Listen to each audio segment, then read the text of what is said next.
Morning all.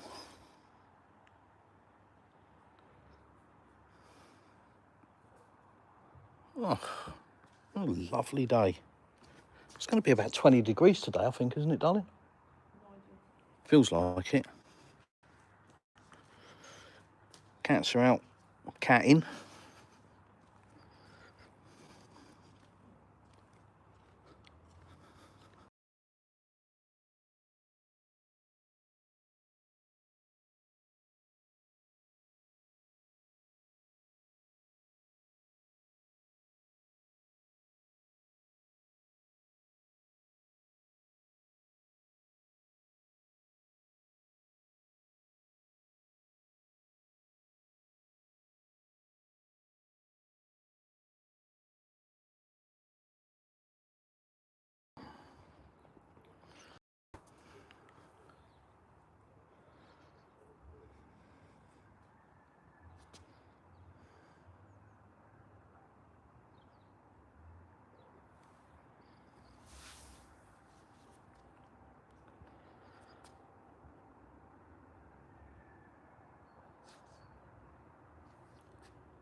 They're all hunting this morning. This one's mole hunting. This one's brain hunting, I think. It's the ditziest cat you'll ever meet. Don't want to offend anybody, but if that cat was a person, she'd definitely be blonde. But such a lovely cat. So sweet, so cute, but daft as a brush. You've just got that kind of personality. Baby Rios. Baby Rios. And Ripple over there, mole hunting. So. What a beautiful day. Oh my God, look at it. Oh, it's lovely. So we've got plans. We're going to potentially build a wall all the way along here on the edge, and then all the way down there. One of those cage walls, you know, it's like metal cage, bit industrial, filled up with rocks. That's the plan. Initially I should probably just do a 3 metre section from here to the fence and utilise this electric that we put in a couple of years ago under the patio. When the concrete was, just before the concrete was being done, I had the foresight to run an electric cable out of the pool room under the stairs here, and then it's been concreted over, so we've got a potential power source. And what I'm thinking of doing is this cage wall about 2 metres high, and maybe 30-40 centimetres wide, and then in the cage wall put in what they call them, a mangle over here, but a grill, you know, a barbecue area, and a little outdoor kitchen, a little stainless steel sink, which we can just put a barrel of water in the bottom rather than try and plumb it. It wouldn't be that difficult to plumb, to be honest, because I know where the water pipes are. We've got a tap over there, and that runs along the edge of the patio, so I could literally tap into it probably here and then just run the pipe underneath where the wall will be going. So we could actually plumb it, but yeah, I think probably just putting a 25 litre barrel in behind some doors, and yeah, just having like a little hand pump or something, even just to use the outdoor sink. You know, what kind of use is it going to get? And if you really need to go and use a sink, kitchen. So that's kind of the plan, and that's come about because I'm going to upload a new video. There's one going live, I think, this afternoon, scheduled, and then next week I'll upload another one of a place we went and discovered yesterday or the day before. Can't remember, I lose track of days. like a little weekend retreat, and it's absolutely epic. They've got a heated outdoor swimming pool. It's heated to 34 degrees, and they've got a banya, call over here in Russia. More Western is a sauna, but that's not an accurate description, but that's pretty much it. Sauna, and a Scandinavian hot tub. So they've got all of that facilities, those facilities. And when we went and had a look around there, they've got outdoor grilling areas, and they're made with these, as I was saying, these caged walls. So it's just a metal cage filled with rocks, filled with stones. And it's just really cool and effective, and very, very easy and cheap to do. So sort of looked at that and thought, that'll be nice, be a nice addition, because we need to start doing some stuff to the garden a little bit, really. And I just think it'd be nice to have a little retaining wall and some lights in it and some seats, maybe. Another area, and it finally utilises that electric. So that's, I'd say, a casting stone plan, forgive the pun. It's kind of a harebrained scheme, so I'll price up what it's going to cost and then work out whether it's worth doing it or not, because the house is for sale, technically.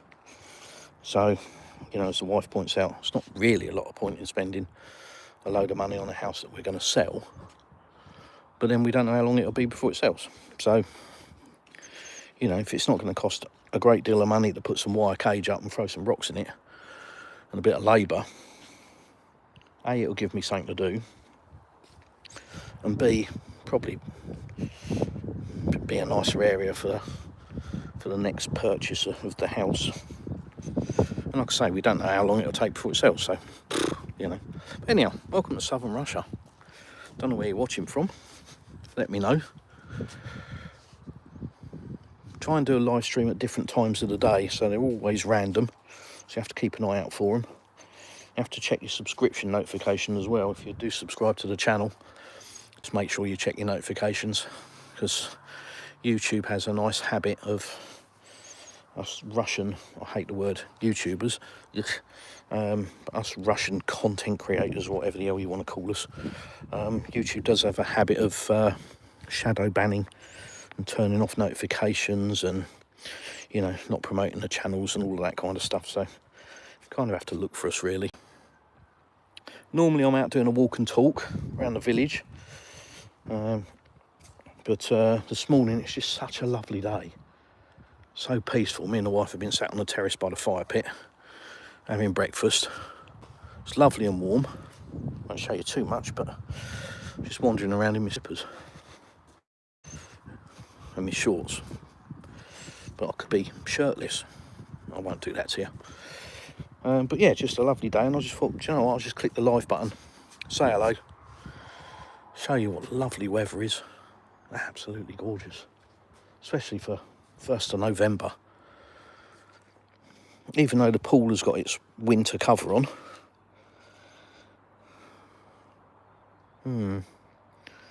My mischievous inner chimp brain is going, let's go for a swim, let's go for a swim. Don't think I'm that keen. Can have a look and see what temperature the pool's at, though. Let's have a quick look in here. Oh. So it's my messy pool room.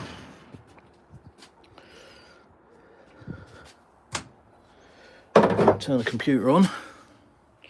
Oh, top number is the temperature, so 14.6, and then we've got pH and can't remember what the other one is. Don't remember. Looks after itself. I don't have to do anything. It's quite nice. Hey Rios, you just want to play, don't you? It's his favourite playing spot. Comes here with Daddy, don't you? We have a little play. This is the bit he likes, in here. Here he comes. What you doing? What you doing, you little monster? Look at you. So gentle, he doesn't put his claws out at all. Just plays. He likes that. That's his pastime. Rios, over here.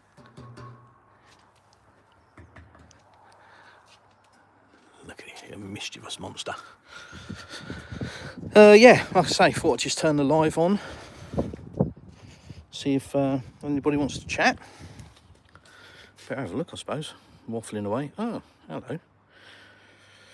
My dear Watson said hi. Hi, my dear Watson. Windy23, hello.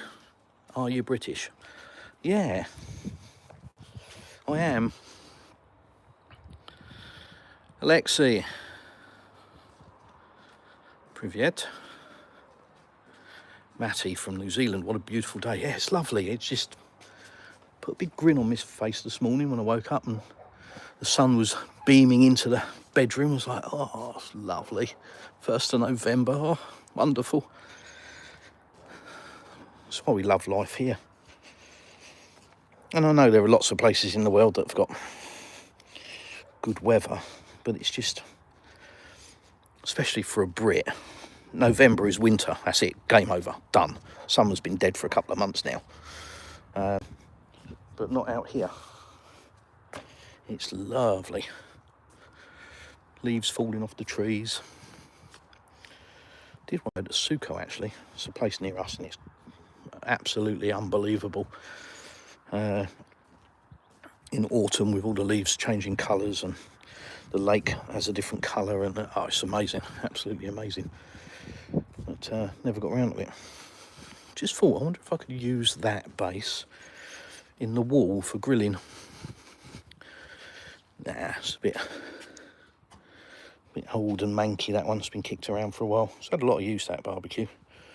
We now use the fire pit for barbecuing. Anyhow,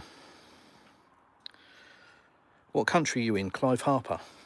This is Russia. More specifically, southern Russia. More specifically than that, the region of Krasnodarsky Krai. More specific than that, the district of Anapa, A-N-A-P-A in your Google Maps. And we're in a village called Gostogoyevskaya, just outside the seaside resort town of Anapa, on the coast of the Black Sea. That's where we are.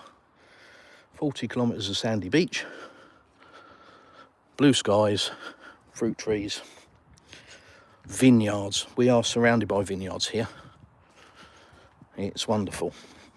Guys, if you can hit the thumbs up button for me, I would really appreciate it.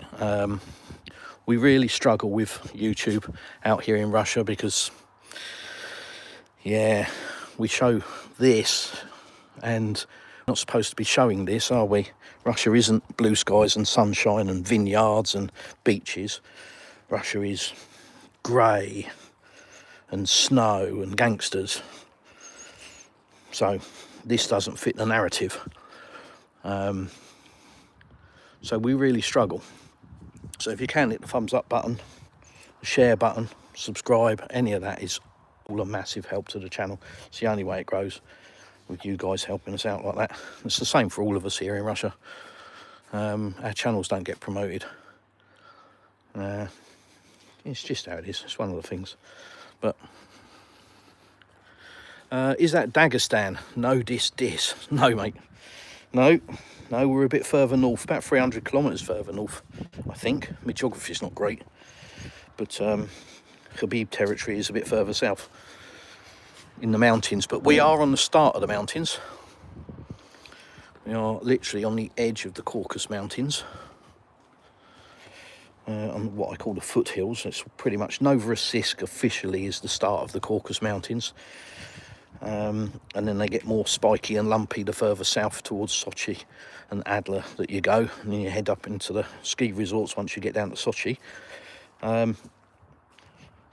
Yeah, our hills, I suppose, start at Anapa. But like I say, officially it starts at Novorossiysk, but that's just the next town across. I'm sure everybody's heard of Novorossiysk. Remember, we live in an active war zone, according to the West. As you can see, I am struggling with the missiles and drones and, you know, having to be on full alert all the time. Oh, look, that looks like a drone. It's one of those stealth drones, look. Made to look like cotton wool or a cloud. There's another one. Yeah. Silent but deadly.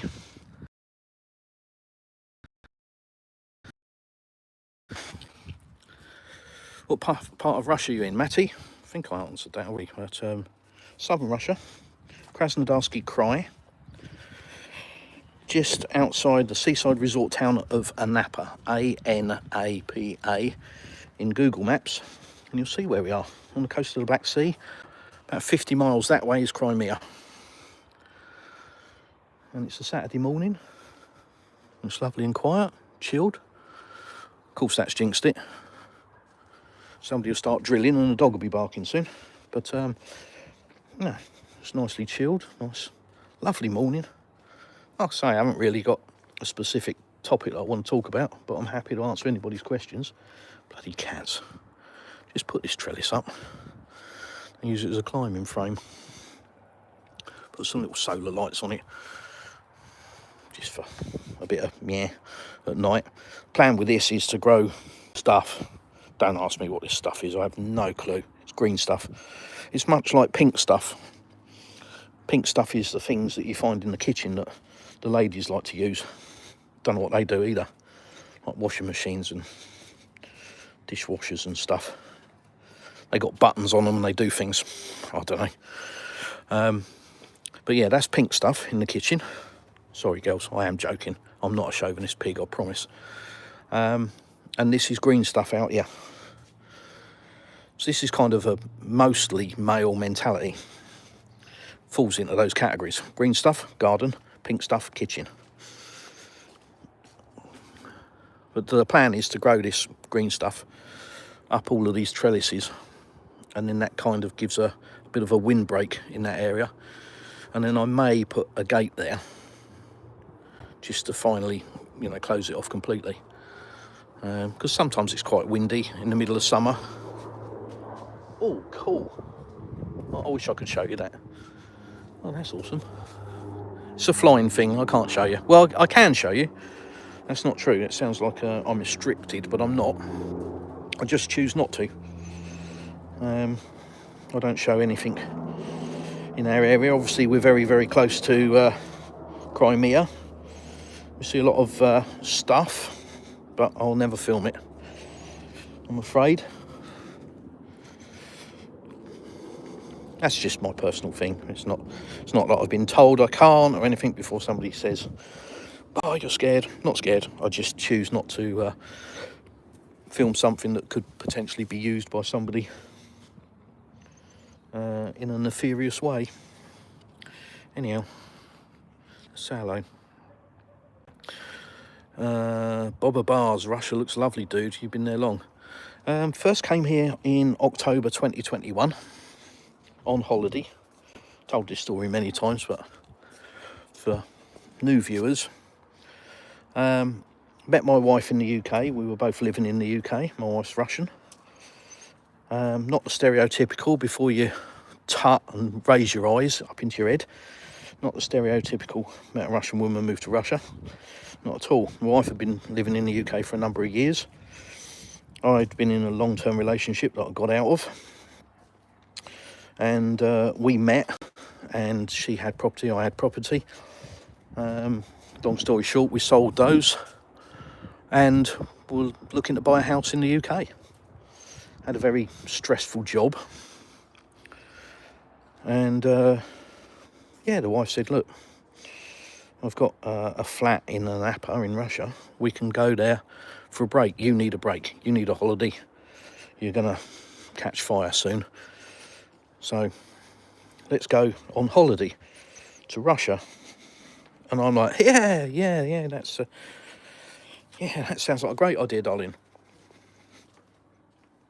Nah, because of course like all Westerners, I knew what Russia was. Snow bears, gangsters, vodka, horse and cart. So no, didn't say no, just sort of went, yeah, oh yeah, one day that'd be nice. I've got a lot of work on, and just kept fobbing it off really. And she, every now and again would drop another hint.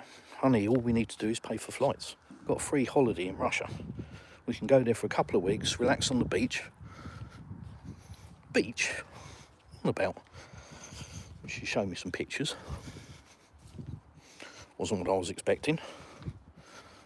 So, yeah, sort of, after 2 or 3 months, I sort of thought, I love my wife. I want to see what she finds so lovely about Russia. Why not? So, October 2021, we came here for 3 weeks on holiday. And mind literally blown. That was the start of the awakening, I suppose. The start of well, just wandered around in a daze, really. Came here for 3 weeks. The first week, didn't know what was going on. Very, very confused, very disorientated. Nothing made any sense. Because I'd spent 50 years building up a picture in my head of what Russia was like based on what I was told in the West, by the media and, the governments, and Hollywood, the Hollywood films and everything else. You end up forming a picture of Russia. So that's what I came here with, 50 years of I know what Russia is. And I came here and nothing made sense. Just, my brain couldn't understand what my eyes were seeing, because I wasn't expecting this. Blue skies and peaches growing in the garden and apricots and cherries and all of that kind of stuff. And that's the tip of the iceberg. And this house wasn't here. This was just wasteland. We built this house. But yeah, the first week, didn't understand what was going on. Really didn't. Really struggled. Second week, just wanted to see everything. Oh, hello, Luna. Here's another one. Lunatic. Why? Because she's mental. Yeah, second week, just want to see everything. Where's that? Where's that go? Where's this? How's that? Went to vineyards and restaurants and did all of that sort of stuff. Went down the beach and saw the dolphins and, yeah, all the stuff you take for granted now. Yeah, dolphins in the beach, or on the beach. No, in the sea, you know what I mean. Beautiful beach here, beautiful seafront. You can walk out sort of 30, 40, 50 metres and the water will only be up to your knees. It's a really, really shallow entry, lovely for kids. Yeah, and you have dolphins swimming around your legs. I'm not joking.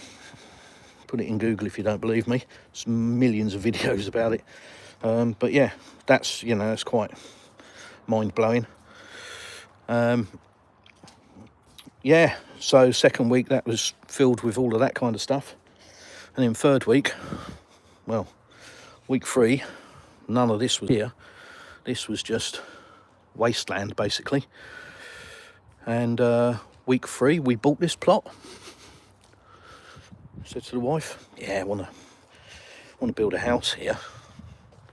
Didn't know it was going to be where we wanted to move to, but absolutely knew 100% back then, before the current situation, that it was going to feature in my life, definitely. And yeah, obviously the conflict started and everybody went, oh. I fell out with a couple of so-called friends because they literally messaged me laughing, going, oh, I bet you regret putting money into Russia now. And I thought, it's a dickhead thing to say, isn't it? Really? Especially when the answer was no, not at all, because I had the benefit of actually coming to Russia and realising and fully understanding that what all of a sudden we were being told in the West about Russia and Russians, how evil they were and how terrible they were. I'd had the benefit of actually coming here and knowing that that was complete bullshit. So, yeah, didn't deter me at all from coming here, because, like I say, I'd visited, but I think anybody that hasn't been to Russia, the current conflict will, especially the way the West portrays it, then they would have reservations about coming here. But like I say, I was very fortunate that I'd come before that started. So I knew what was here, I knew what the people were like, I knew what the food was like, I knew what the climate was like, and I knew that everything I was seeing on the news was bullshit. So that was that. And yeah, we built this house. Custom made, built to our spec. We've got a nice sauna. Oh, look, shorts. Can't really see much in there, can you? But, yeah, we got a nice sauna. Obviously, swimming pool. A few terraces. Acrobatic cats. Idiot. What are you doing, Luna? God. Yeah, and that was the start of the journey. Building the house. We built the house on the internet. So literally in October 2021, we bought this piece of ground, basically this piece of land on a development from the developer. And all that was here was 4 wooden stakes in the ground, one on each corner. And then we didn't see this house until it was finished. Everything was done with the developer via the internet, video. We have some friends that did video of the site, gave us regular updates, but all the communications and everything were with the developer via the internet. And yeah, built the house from afar. And then I remember the day like it was yesterday when I first saw the house. When we came here, big old softy I am at times, and I burst into tears when we came here because it was just, yeah, realisation of a dream, I suppose. And then we've been faffing with it ever since. Put the swimming pool in, obviously the sauna. Yeah, and living our best life since then. Just amazing people, Russians, they really are. So warm and friendly. Please don't believe what you read in the papers and what you're told in the news. It's fucking lies, sorry about my language, but it really infuriates me. Anyhow, I better say hello, better catch up with the chat, haven't I? Let's park my arse for a minute. See where I was. Oh, we've got our first message held for review. Let's get rid of that.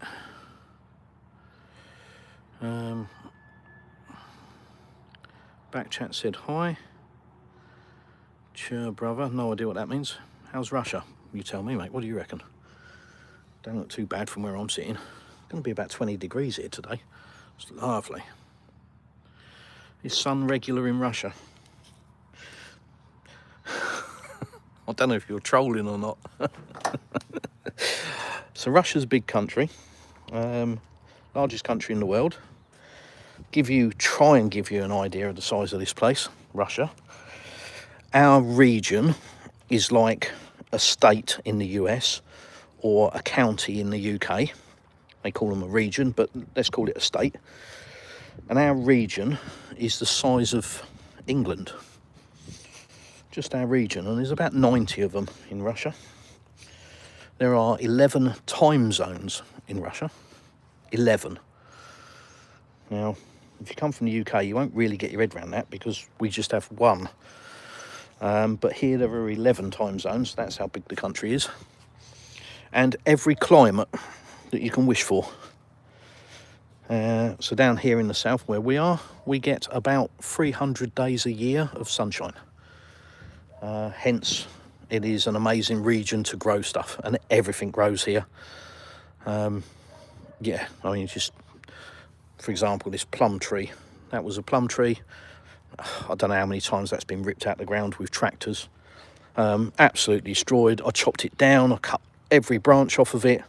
It was ripped out of the ground by a tractor when they were doing the swimming pool. It was ripped out of the ground again when they were doing the concrete because it was just in the way. There used to be a fence here. And it sat on a patio for 2 or 3 weeks. And then eventually we shoved it back in the ground. Not because I wanted it to grow, but because I thought, oh, I'll make a little cat house on the top of it. And you can see the state it's in. You know, it's split wide open and everything. And it was throwing out plums this year. It will not die. No matter what you do to it, it will not die. But that's very normal here. Amazing place, amazing climate for growing.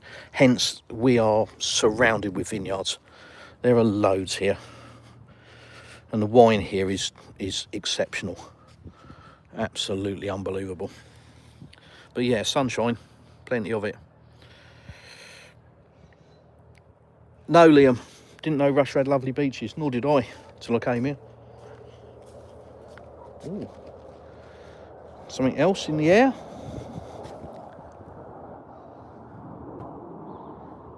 Cool. Do see a lot of cool stuff. So no snow. Well, depends what part of Russia you're in, but where we are, very, very little. Much like the UK, really, with snow. Last year we had snow, I think, a couple of days. But yeah, I mean, that's the general thought on Russia, isn't it? You know, it's 10 foot deep in snow and minus 50. As I say, Russia's a big place.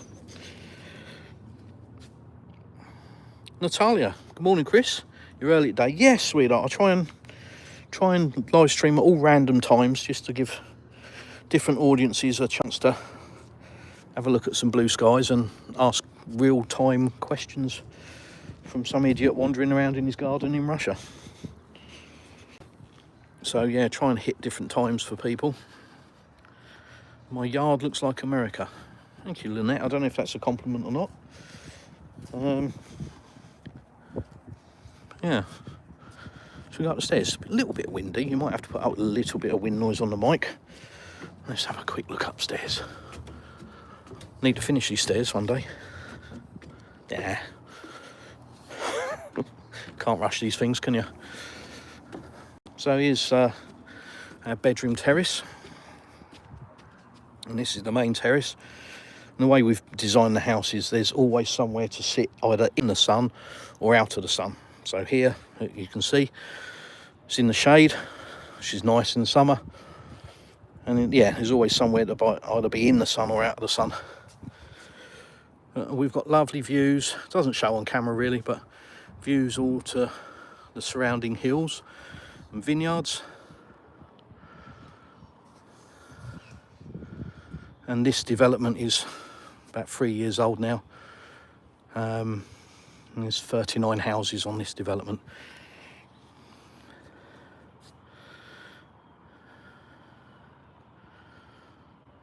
Jonathan, you hit that nail on the head. Good people, beautiful architecture, clean, healthy food. Russia is nothing like Westerners think.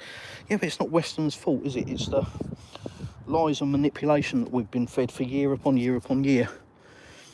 All part of the program, isn't it? Hate Russia, hate Russia. You must hate Russia. If we can get you to hate Russia, then we can get you to agree to us spending money on arms that we don't need, because Russia's going to invade everywhere. Like where? What, the Baltic states? Why? What they got? Rios, you dick! Look at him trying to climb up on the roof. Idiot. Rios, come on. Come on, you fool. Oh, go down. He always does this sort of stuff when I'm around because he's trying to show me. Yeah, Russia's got no plans to invade anybody. It's all figment of Western imagination. All lies. Have a look at the Duran on YouTube. They do daily real world updates. Very good channel. Alex Christoforou and Alexander Mercouris, just to name one of several. And then you've got some other YouTube channels. Sam's Russian Adventures. It's a guy that lives just outside of Moscow, in the Vladimir region, about 2 hours outside of Moscow. And again, loads of videos. An English guy's been living here about 20 years. He knows Russia very well. And then you've got things like A Home in Mother Russia, another great channel. And oh, I can never remember. Anyhow, have a look around. Have a look on Telegram. Telegram is a great source of information for people. And it's not the evil place that the West tell you it is.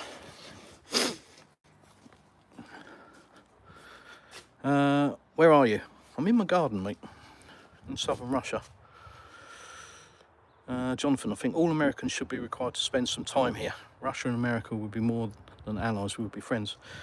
Well, Russians understand that it's not the people, it's the governments, you know, and that's very humbling at times, because the way that Russians have treated me is unbelievable. It's just been so warm, friendly, welcoming, helpful. Yeah, very, very humbling. But, you know, they're capable of critical thought, I've discovered. So they don't judge you based on where you were born, your geography. You know, they make their mind up about you based on how you are and how you treat them. You know, how it should be. Not based on what the media might say. And trust me, Russian media doesn't say anything bad about Americans. Might have some things to say about American administration. But, yeah. If you were here, you would understand there's lots of Americana here, lots of UK flags, people walking around in clothing with, you know, Brit flags and American flags on it and all sorts of, you know, it's not the Russophobia that you guys have. They just don't, Russians aren't programmed like that. They don't work like that. They don't think like that. It's very refreshing. Lynette, completely agree. I think Russia looks beautiful, honestly. My cousin lived in Moscow for a few years. Yeah, it is beautiful. Thing I find, and this is why I do this, is that most people think Russia is Moscow, which it isn't. You know, Moscow's an amazing place, but that's not Russia. It's just in Russia. Get off the stairs, you fool. Much like London is in England. Anybody that lives in the UK will tell you that London is a separate entity. It doesn't represent the UK, you know, other than politically. It's not representative of UK and UK people. And that's the same with Moscow.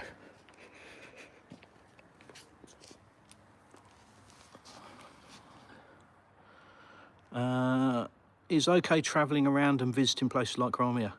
Yeah, I was... well, the video that we'll upload today, I think at 5 PM Moscow time, so whatever time that is where you guys are, you'll have to have a look. But the video I'm uploading today is from a place called Taman, which, if you're heading towards Crimea from here, it's the last place before you get to the Kerch Bridge. And you'll actually see the Kerch Bridge in my video. So Kerch Bridge being the 11-kilometre amazing engineering feat of bridge that connects mainland Russia to Crimea. Although it is connected now via the mainland around the Azov Sea, but it's another access route. It's the one that the Westerners keep deciding is a military target for some reason, even though it's completely civilian infrastructure. Yeah, go figure.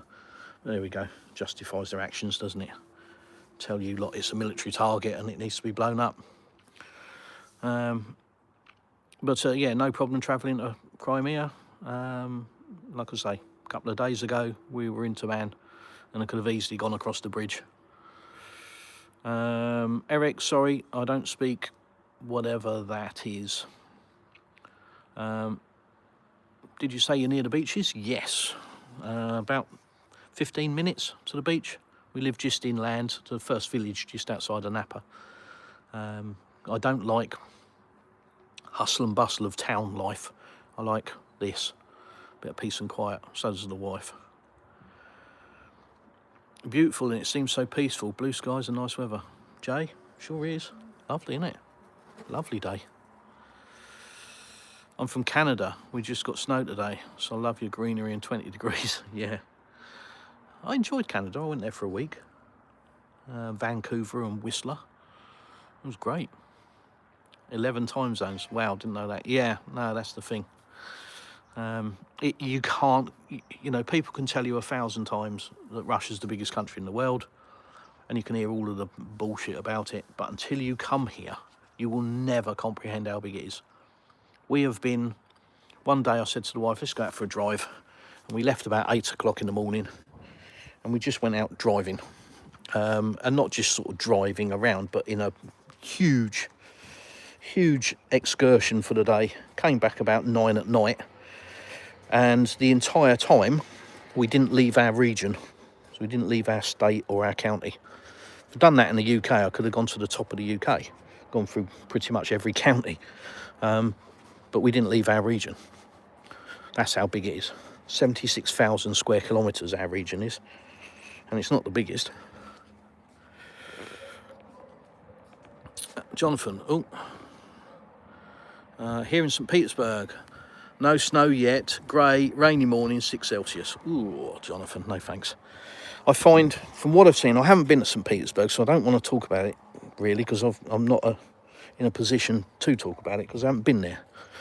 But my understanding, based on people that live there, that I speak to, and that have been there, is that the climate is very, shall we say, British.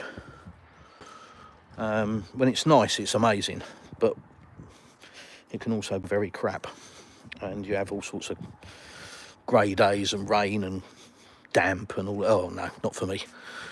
No. Climate we have is like the south of France. We're on the same time zone, or same latitude, I think is the word, not time zone, as the south of France. So if you like that, if you like the south of France, vineyards and sunshine, well, here it is. Liam, I have to ask why you're concerned about filming planes. I'm not concerned about it, Liam. It's just a personal thing.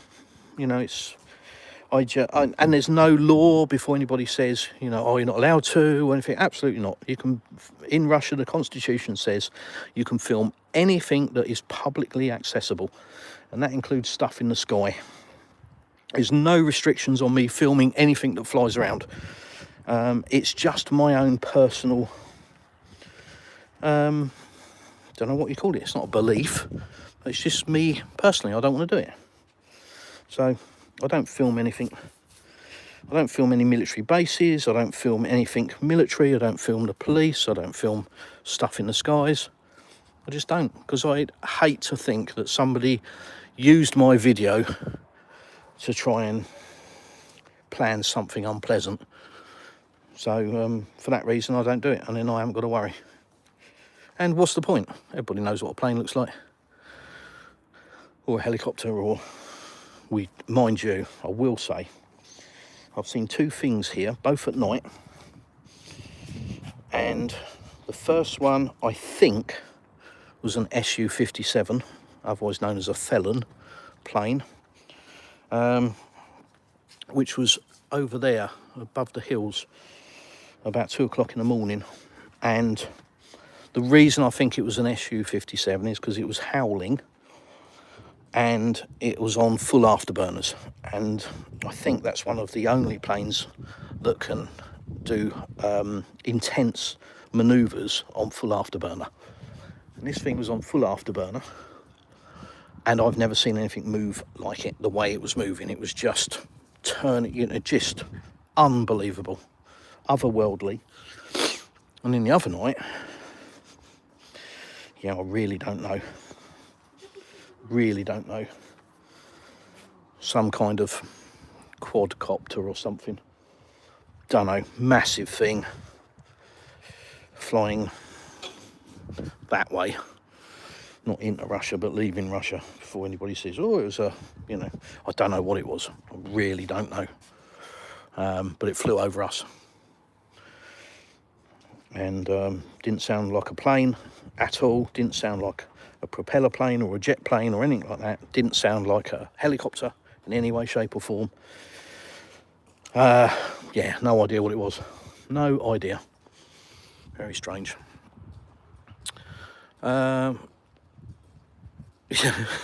Natalia in 50 Shades of Grey season in St Petersburg. He's showing off. but cat on slippery metal roof, yikes. Yeah, you're right, he likes to show off. He follows me around and then he shows off in front of me. Look, Daddy, look what I'm doing, because he knows I go, pack it in. Idiot.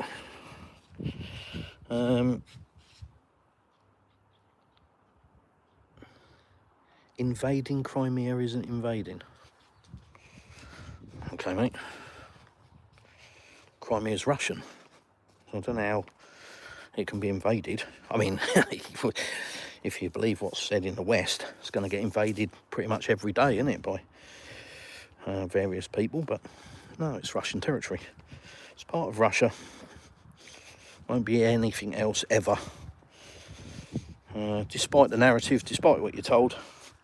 Because if foreign troops arrive in Crimea, then they're in mainland Russia.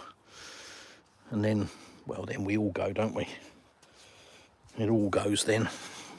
We all disappear in a puff of smoke. So no, Crimea is no different to Moscow. It's constitutionally part of Russia. Jonathan, I watch the Duran Daily. Oh, well then you are one of the informed, mate, so well done. Well done.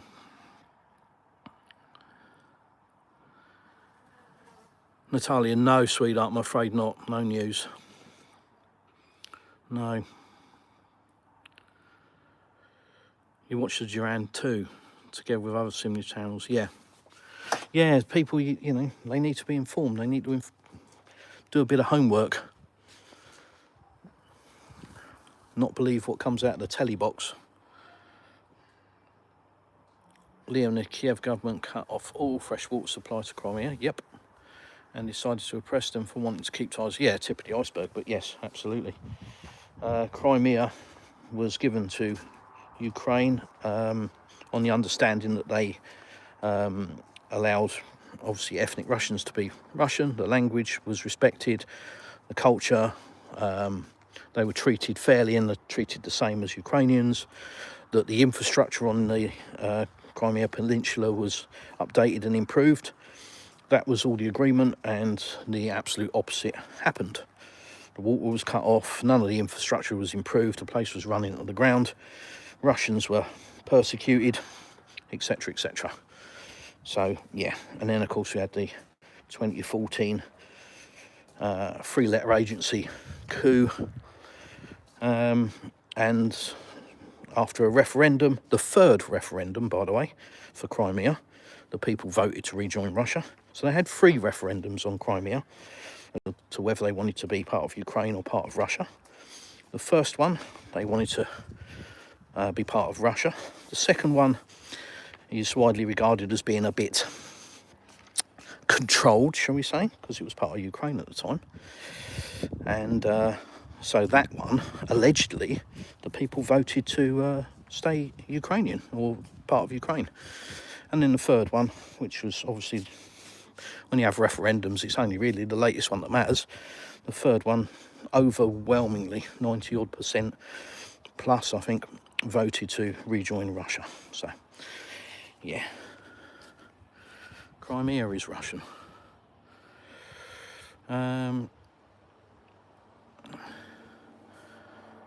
Yuki said hi. Jonathan, it's not the Russian people who need their eyes open.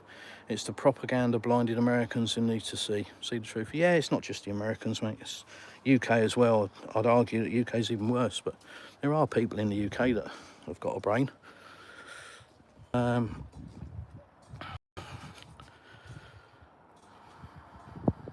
Duran, Stas Krapevnik, Larry Johnson, Andrei Martyanov, some other good sources. Yeah, there's loads. There's loads if you look.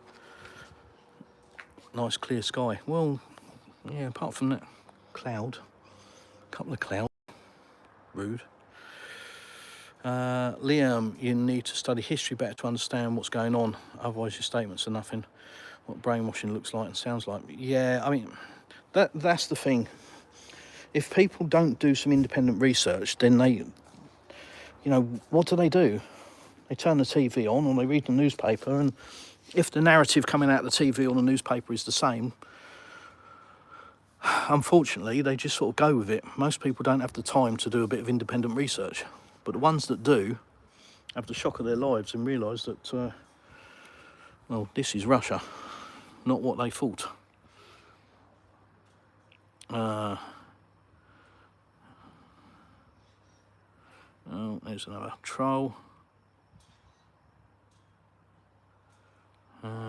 Justin Powers. Us Western people are idiots. YouTube restricted your comment there, mate. It wasn't me. Liam, I'm unaware of that. What I do is what happened in... What I do is what happened in 2013. It's been going on a lot longer than that, mate. A lot longer than that. You know, go back to, what, 2008, I suppose, with the US announcing that Ukraine will join NATO, despite assurances that it wouldn't. Go back further than that. It's been going on for years and years. It didn't start, you know, 4 years ago. It started a lot longer ago. So yeah, definitely prior to 2013, mate. What you'll find is the West will pick a date and then try and build a narrative around that date, which is pretty much like the videos that they produce. They get a 2-minute video and they'll clip 15 seconds of it, and then another 10 seconds out of another video, and they'll add the two together and then produce a narrative for it. But when you see the whole video, you realise that it's complete opposite of what they've been telling you. And that's the same with Crimea, it's the same with Ukraine, it's the same with Lugansk and Donetsk regions. The stories that you're told is just a particular snippet that they use, and it's not even the current one. It'll be one, you know, that suits their narrative, and then they'll build a bullshit narrative around it. Yeah, you have to do a lot of research, mate, unfortunately, because they try and hide it and bury it. Right, Crimea has been Russian for centuries, with Russian people living there, just like Odessa. It was founded by Russians and other towns and cities. Yeah. Catherine, what is it? I can't remember what it's called now. I was going to go off on a tangent then, but let's not do that. Chirping Homestead, are you in Russia? I sure am, my friend. I would do the same if I was there, especially when live streaming. No chance of giving away positions of military planes, etc. I would never risk putting the pilots on missions at risk. Yeah, absolutely, mate. Yeah, I just don't, you know, I don't see the need. Yep, Natalia, Gostoglesko, a village close to Anapa on the Black Sea coast. Non-compliant, okay, mate. Grey days and in winter white nights. St. Petersburg winters are a bit brutal, but in spring, summer and fall it's very beautiful. And the history here is wonderful. Nevsky Prospect, Hermitage, yeah. Yeah, I mean, St. Petersburg, from what I've seen, looks... If you're into architecture, then where else would you want to go? That has got to be on your bucket list, surely, because it just looks absolutely incredible. The history of St. Petersburg is amazing. But I like this stuff. Dobre Utra, Natalia. Good morning, yeah. Scotland has a brain. David Sharp. David Sharp, I knew a David Sharp. Yes, you're right. I love Scotland. Again, another thing that English people are told. All the Scottish hate the English. Bullshit. More lies. Another incredibly friendly place. And I've been to Scotland many times, and every time people, you know, even out in the sticks, in, you know, in a little corner shop or a, you know, a village pub or something, the people have always been extremely polite to me. So again, another bullshit narrative that's pumped out. Oh, the Scottish hate the English. Not true. Not true at all. Might be the odd one that's a knobhead, but you get that in any place, don't you? But no, lovely people, lovely country. Lorenz Gregorio said hi. Where are you at? Just outside a seaside resort town called Anapa, A-N-A-P-A, in your Google Maps. Just off the coast of the Black Sea in southern Russia. 50 miles from Crimea, across the water from Turkey. Jay goes back to the West, violating the promise made about not one step closer to Russia. Yeah, absolutely. That's documented. Although it was never ratified. That's the problem. That's why the West dismisses it and just denies its existence. But the documents were produced, and there was a statement that came from the US guaranteeing or promising not 1 inch further for NATO expansion, in return for, I believe, Russia withdrawing from Berlin, or the fall of the Berlin Wall. I believe that was what it was tied in with. But that document was never actually ratified into a legal framework, so that's why the West doesn't even acknowledge it. But that's what was promised, and if you come to Russia, you'll understand why that is taken literally in Russia, because Russians trust people. They shake your hand and they trust you, and they are very trusting, and they do a lot of stuff based on, on your word, and they've always wanted a relationship with the West. And the realisation, I think now, with the Russian government, bearing in mind that Putin is a liberal, very, very, very restrained. The West are very, very lucky to have Vladimir Putin as their as Russian president, I can assure you. But Putin has always wanted good relations with Europe. But I think they are now at the realisation that all that happens with European leaders and US leaders is a load of lies. And I think they're at that realisation now. And I think they're just sort of going, well, okay, we've tried. That's it now, which is a shame.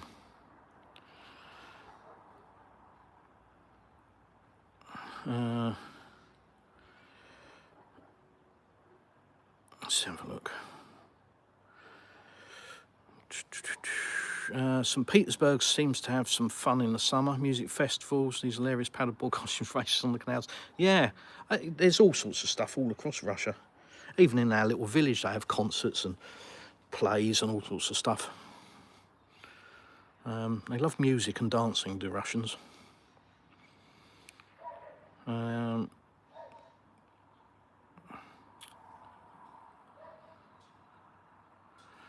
Right, Poolan, no idea what you're saying. Why did you move to Russia? Because I fell in love with the place, mate. Came here in October 2021, and yeah, came to blue skies and sunshine, sandy beaches, vineyards, wonderful people, wonderful weather, wonderful food. Yeah, what wasn't to like? If you come from the UK, yeah, just fell in love with the place. Fell in love with the culture, the people, the respect that people have, the zero crime. Yeah. What wasn't there to like, mate? But if you go back to the beginning of the live stream, I did explain sort of how we ended up here. If you want to know a bit more detail. Moscow's like that too, and both cities are great for having long walks around in late spring, summer and early autumn. Yep. Brian said hi. Hi, Brian. Linda, no chemtrails. No chemtrails. I will point out two things. One, I've never looked into this whole chemtrail theory. I'm not going to call it a conspiracy theory, because the difference between a conspiracy theory and fact is about 6 months. I'm not going to do that. Now, I don't profess to know anything about this chemtrails thing because I haven't gone down that rabbit hole, so I'm not going to speak on a subject that I haven't researched myself. I know a lot of people have various opinions about it, for and against, pros and cons and blah, blah, blah. That's the first thing. And the second thing, you're not going to see any chemtrails here because the local airport's closed. It's only for military operation. So there's no commercial planes flying from Anapa at the moment. Although just down the coast at Gelendzhik, that airport has just opened up.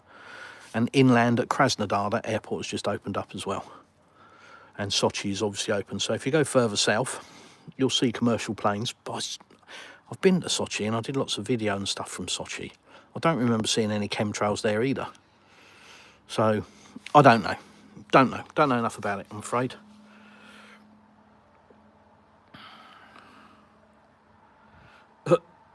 Chris Charles.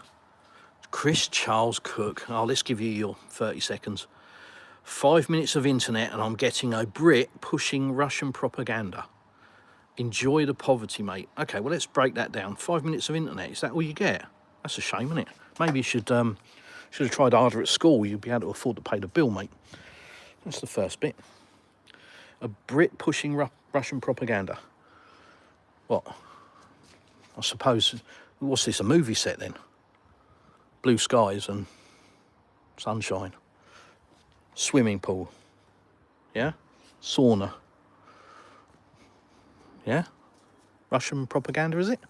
Okay. If you say so, mate. That's your second part. And your third part, poverty. You got a swimming pool, mate? Sauna? Garage? Sun terraces? Are you retired? I don't work. Don't need to. So, yeah, if this is poverty, pal, I'm all for it. That's you taken apart. Now, back in your box, Sonny. Grown-ups are talking. Robin, vapor trails. Yeah, I don't really know enough about it, like I say. Jonathan, don't know what that is, mate, I'm afraid. Don't speak Russian. Wish I did. Vladimir Putin wants good relations with the West. Are you sure? Yeah, he always has. You know, that's historic fact. Putin asked to join NATO and was refused 2 or 3 times, I believe. Yes, Liam, you've got to do some independent research, mate. I'll tell you what to do. Put your bias away and just go and do some research. You know, don't look at it with a critical eye, or you know, with critical thought, and not just from one side, from a biased perspective. Zoom out a bit, and you'll see that everything that you know about Russia, based on Western narrative, stops making sense.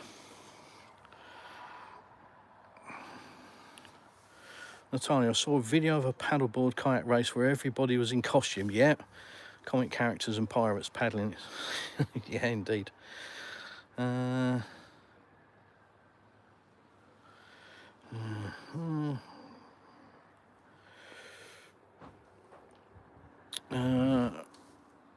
Russia has its problems too. I don't care who you are. No one stays president that long. Well, you're basing that on, I guess, the way that the West works. You know, 4 years or 6 years as a term. I think America, you can only be president, is it 3 times? Or twice in a row or something? I don't know. There's all these restrictions. Well, why is that? If you're living in a democracy and you have free choice and free will, why are you only given 2 parties to vote for? That's the first thing. And why are these restrictions in place? You know, 4-year terms or 6-year terms, and that's it. Why? Why is that? Well, just in case the wrong person gets into power, then they're only in for a few years and they can deal with them. They can kick the can down the road with all the policies that they implement, and they can turn them all around and change them. The reason Vladimir Putin is president is really simple. He's the best man for the job, and has been the best man for the job for the last 20 plus years. And I'm sorry, that's an uncomfortable truth, but it is a truth. And he has been voted in by the people. And Russia doesn't have a 2-party situation like they do in the UK and in America, you know, where you have this song and dance and bullshit to present you with your choice, because you have free choice as long as it's one of these 2. Doesn't sound like free choice to me. Russia doesn't have that system. There are multiple parties, multiple candidates. Putin wins because Putin puts Russia first and puts Russians first. So that's why. Sorry to disappoint. Sorry, Robin. Robin, are you saying the UK is worse? No, I'm not. I'm not saying the UK is worse. What I'm saying is that Russia is better. See what I did there? What I am telling you, based on my experience, is that everything for me here in Russia is better in the UK. I am living a life here that I could not live in the UK at all. Straight away, the food is better. GMO. is banned in Russia. It is illegal. Genetically modified. It is illegal. So straight away, the food is better. It's fresh, grown locally around us. We have farmers markets every day. So we can get fresh food every single day. Bread is fresh. None of this McDonald's bread that lasts for a year and still looks the same. No, the bread goes mouldy after about 3 or 4 days, like it should do. I don't want my bread to last for a month, because then it's got a load of stuff in it that it shouldn't have. And that's the same with the fruit and the veg. It's all fresh, real. So there's that. Then you have the weather. How's your weather working out in the UK at the moment? It's pretty nice here. So then you have that. Healthcare. Well, go to my YouTube channel, check out my videos on healthcare. And I have extensive experience of the NHS in the UK and extensive experience of the medical facilities here in Russia. And I can tell you categorically that they are freaking light years in front here in Russia. For example, if you want to see a doctor, how do you go about that and when do you see them? If I want to see a doctor, I'll go and see one in the next 2 hours. Just make a phone call, go there. If I want to speak to a doctor, I can ring a doctor now and speak to him whilst he's in surgery on his Bluetooth headset.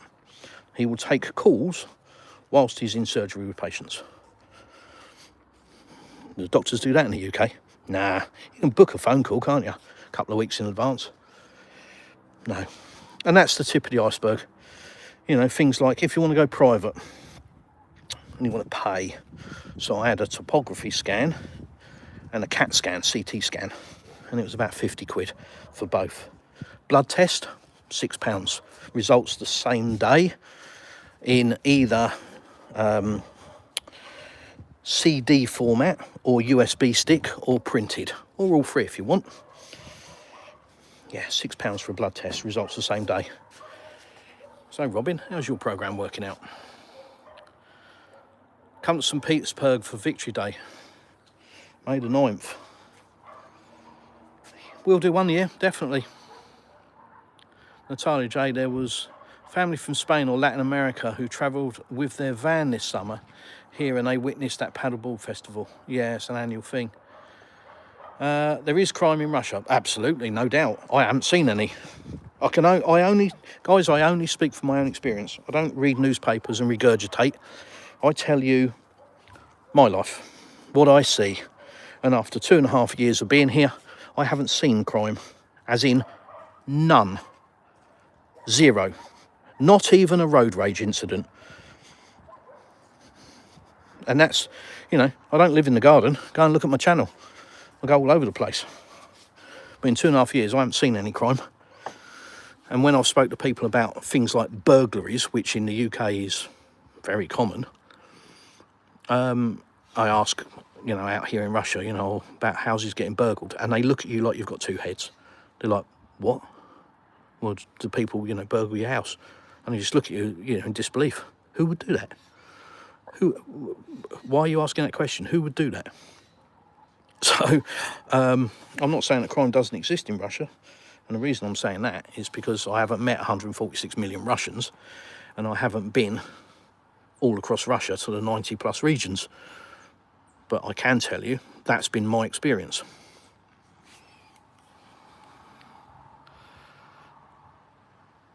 Liam Jones, zero crime, Russia, zero crime, as I've just said, mate. That's my experience. I'm sorry that doesn't fit your narrative, mate, and I know it won't.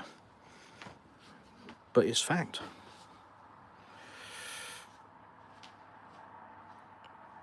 Natalia, yeah.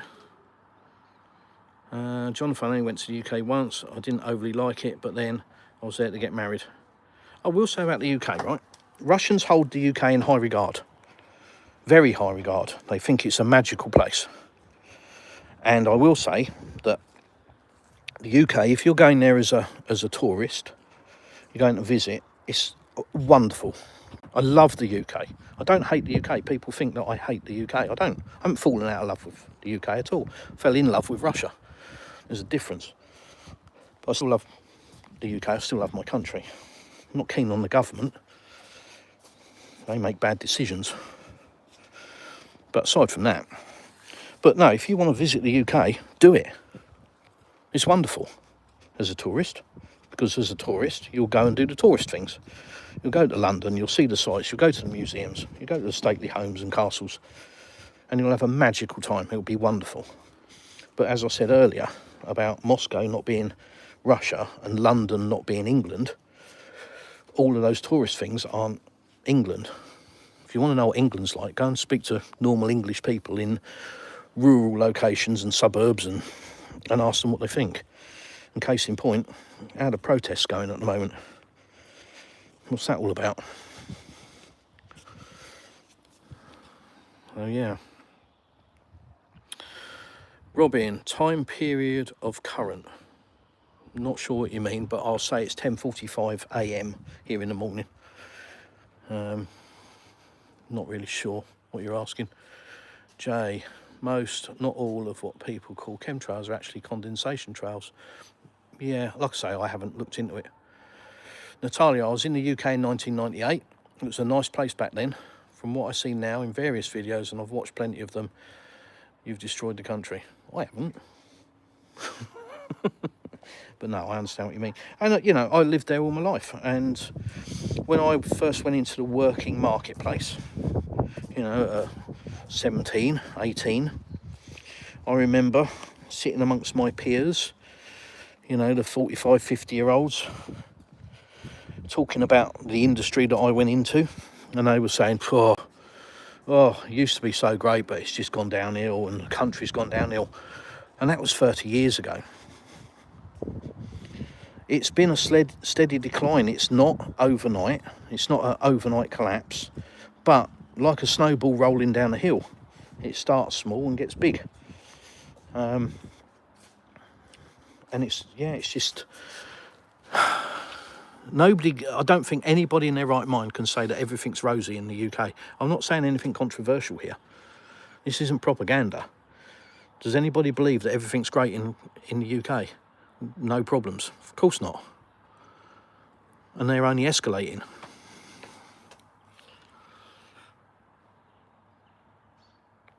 Robin, grass is always greener on the other side of the fence. That's a true story, mate. And I proved that by going to the fence and showing you. I reckon the grass is greener over the fence there.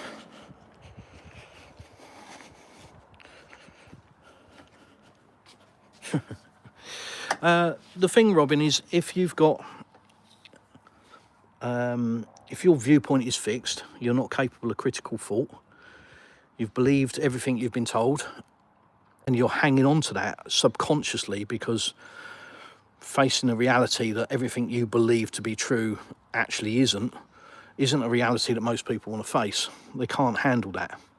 And it's difficult, Robin. I'm not going to lie, it's freaking difficult. When I first came to Russia, it was very difficult.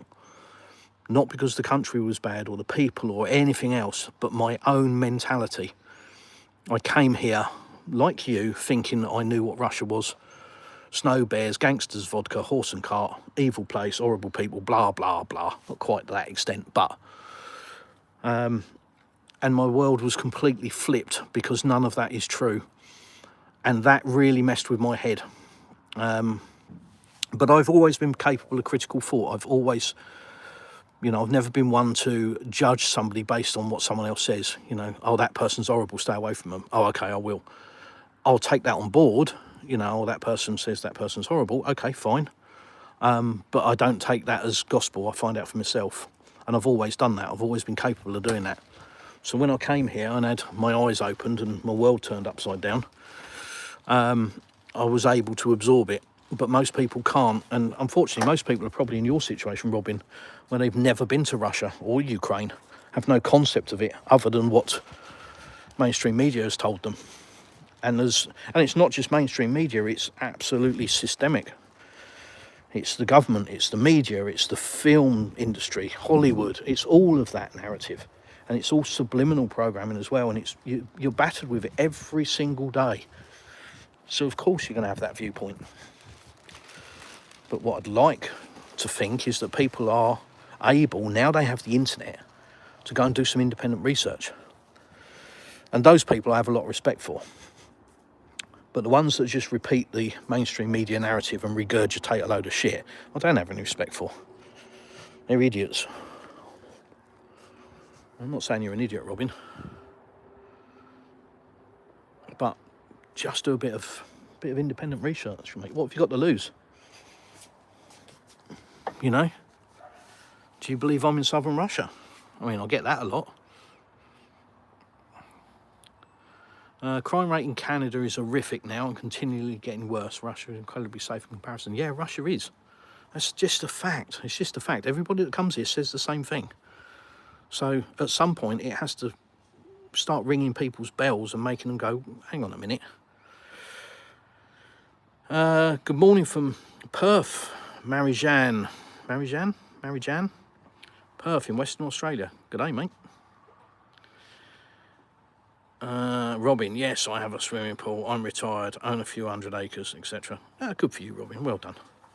Well, you're living a life that most UK people ain't. So, if you are living that life, a few hundred acres and a swimming pool in the UK, then you're considered to be rich. A long way from poverty and have no understanding of poverty, would you? I've been on my arse, like a lot of UK people. I've been so broke that I have bought Chinese drill bit sets for 50 pence and sold them for £1 to make 50p. That's how broke I've been in my life. I've been mortgaged and credit carded up to the hilt. I've had business go to the verge of bankruptcy twice. I have been on my arse. So I have managed to avoid living on the streets, but I did live in a motorhome for quite a long time. So I have been on my arse. I do understand what being on your arse is. And if this is, as somebody commented earlier, if this is poverty, I'll take it, mate. Quite enjoy my swimming pool. Quite enjoy my sauna as well. So if that's poverty, as you can see, it's a home, it's not a show home. Whilst I put the washing out. Cat house. But if this is poverty,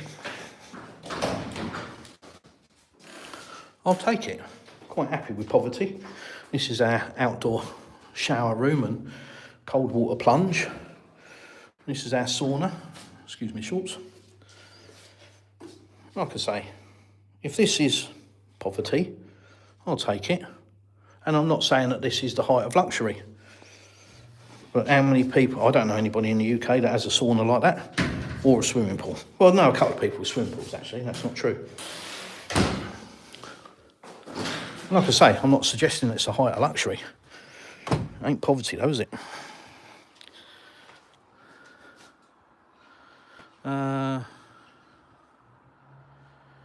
They're going all out with digital currency. How about Russia? Linda, so Russia trialled a particular digital currency in 2018, way ahead of the game. And as is always the case, Europe is playing catch up. Obviously, I've heard the latest announcement from Christine Lagarde about moving forward with the digital euro. That's been in planning for years, as has the digital pound. Again, it's all coming. But what I will say about digital currency is it is a tool, much like a hammer. Now, if you use a hammer for its intended purpose, it's just a hammer. You know, it whacks nails in. But if you take it and club somebody over the head with it, which you can do, not legally, of course, but, you know, physically you could do that, that's not its intended purpose, but that's turning it to evil. Does that make the hammer bad? Should we ban hammers? No. So digital currency is just a tool. It's just digital. It's zeros and ones. There's nothing nefarious about digital currency. It's the people that will operate it. And that's the thing that people should look at. Not be scared of the digital currency, because there are many reasons that it's a good thing. Speed, for a start. Cost, for another one. And on both sides of the coin. You know, think how much it costs governments to maintain cash. And if you think that currency global currency flips roughly every 100 years and changes into something else. Go back in time. Are we getting lumps of concrete and hammering out messages on it? Are we cold pressing coins? Are we swapping goats? No. So, you know, you had cash, then you had cards, didn't you? So, you know, this is just the latest iteration of money. It's not, you know, some nefarious thing. It's just an evolution. It's just a technical advance that's been happening for centuries. It's just that it is the latest one. And every time it happens, you know, gold backed, every time it happens, every 100 years or so, there's always a big uproar about it. But it happens. But just from a country perspective, think about the cost of maintaining cash. You know, having to print the stuff, having to replace it, having to deliver it to banks, having to, you know, return it to the central bank. The cost is millions and millions. So imagine if that's digital. There's a massive cost saving. And that's just one scenario. But, you know, again, with cross-border payments, SWIFT is an antiquated system. It's 50 years old. It's a messaging system. SWIFT has a 6% failure rate. And if you want to send a SWIFT payment to Mr. Wong in China, other names are available, you'll go to your bank and they'll tell you the transaction will take between 2 hours and 5 days.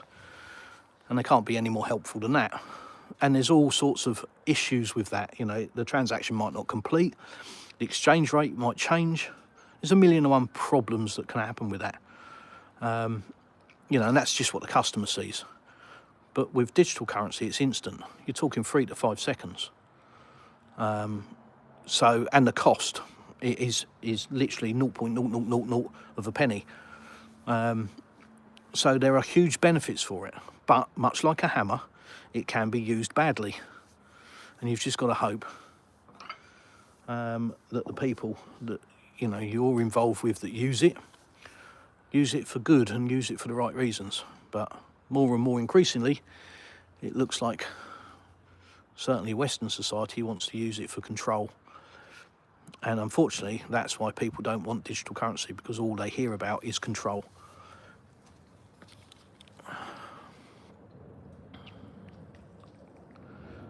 Jonathan, I've been on both sides of the fence. Both sides have their advantages and disadvantages, but I choose to live in Russia. Yeah, absolutely, mate. Yep. Like I say, you know, what would you do if you're faced, how I was in the UK, I was faced with working until I was 70, or I wouldn't have made 70, I'd have probably been long dead before then, but that's what I was faced with, and I've been able to retire. So just that alone, you know, I've knocked 15 plus years off of my working age. I now live in this climate. I eat fresh fruit. I have peaches growing in the garden. Not now, it's obviously end of season, but you get my point. I have a swimming pool that we use daily. You know, I have a sauna, yeah, I know. But once you've had a sauna and you've used it a few times, then it's, as you get older, it's a wonderful thing. It really is, especially in the winter when your bones and everything just ache. You can go in there and it's amazing. You know, so to live that kind of lifestyle, I couldn't do that in the UK. I just couldn't afford to do that.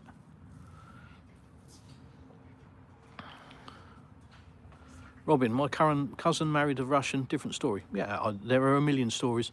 What I find is you'll find a lot of Russians in the West that live in the West that left Russia 20 or 30 years ago and will spout out Russia's a terrible place.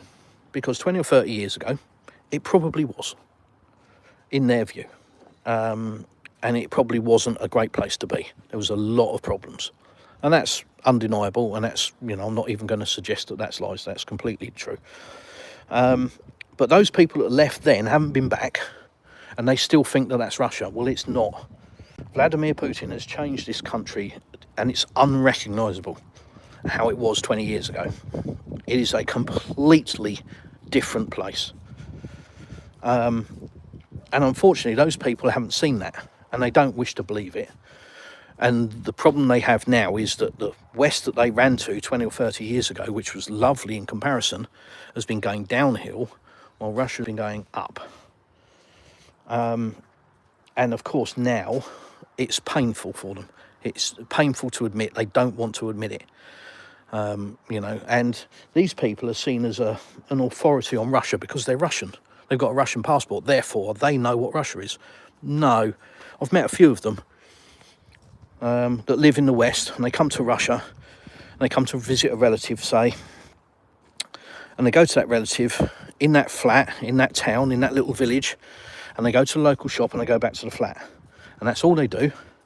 And they do that for a week whilst they visit their mum or their dad or cousins or aunties or uncles, and then they go back to the West and they think they know Russia. And I'm not saying that I know Russia, but I do a lot more than that, and I've seen a lot more than that. So their opinion, I'm sorry, is a moot point as far as I'm concerned. It's a cow's opinion. It means nothing, as Joey would say. So yeah, don't need to listen to them. Just come and look for yourself. VDNH Spectacular Park in Moscow, yeah. How do you feel about people of Scotland visiting, and do you have the room? Looks great, pal. David John. Well, we do potentially have rooms. That's one option for us. We have some options. That's a story for another video. Certainly something we are considering. We actually own 2 houses, not one.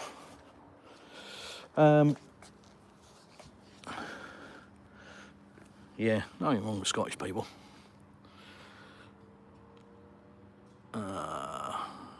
Russia will introduce the digital ruble too. Yep, it's been trialled for quite a long time now. I think there's like a market research group of about 2,000 people that have been using it for a long time now, on trial. Because Russia doesn't do anything hastily. Everything's checked, double checked, triple checked and planned.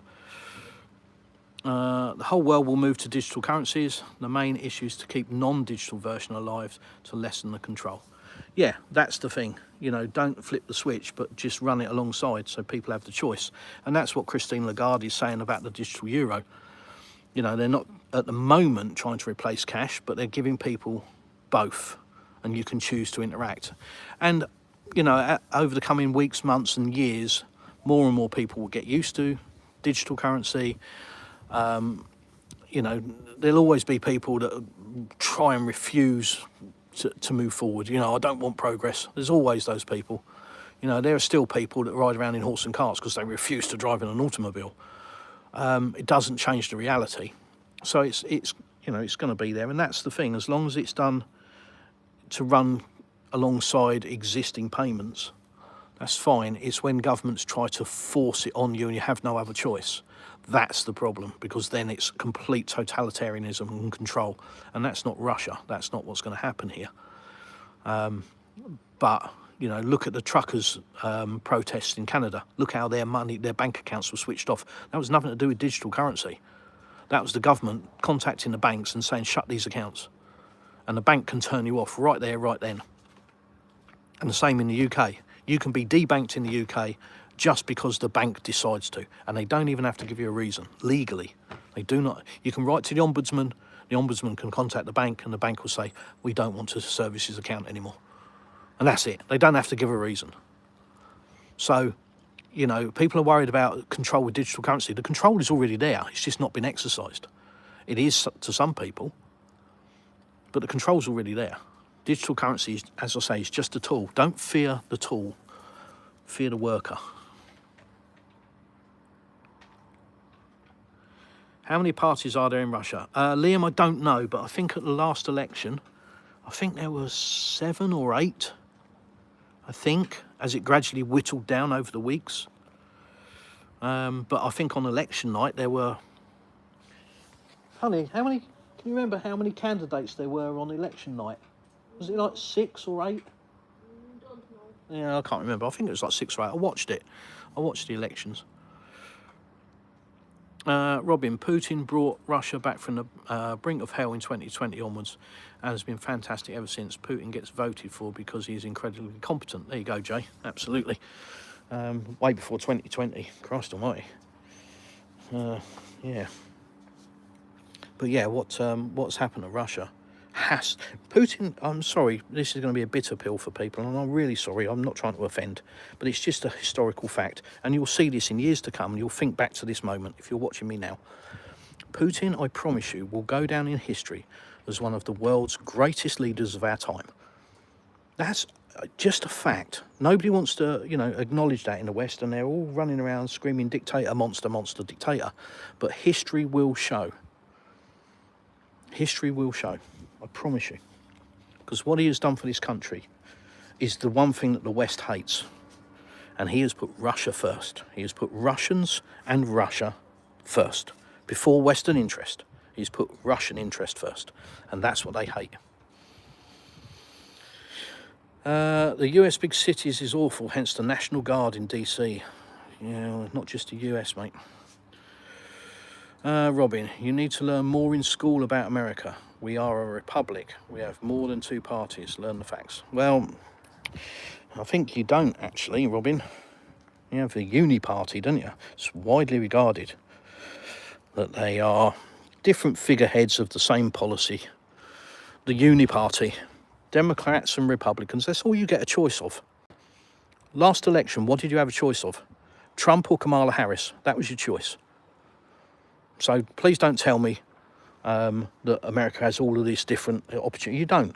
You are given the illusion of choice. George Carlin said it best. You are given the illusion of choice. And if you believe you have choice and free will, you're a fool. Sorry, Robin. Spoken like a socialist. I'm not an ist of anything, mate. Communist, socialist, anything else. Liberalist, retardist. Maybe a retardist. No, I'm not a political person at all. Couldn't have no interest in being political. I just want to live my life. I just want to turn my camera on, talk to people, real time, answer questions from sensible people, and have a debate. I'm happy to do that. I don't tolerate rudeness. So, when people start swearing or, talking shit, I don't tolerate that. But I'm more than happy to have a conversation about, anything really. But I will only give an opinion based on some knowledge, not just plucked figures out of the air or out of the TV.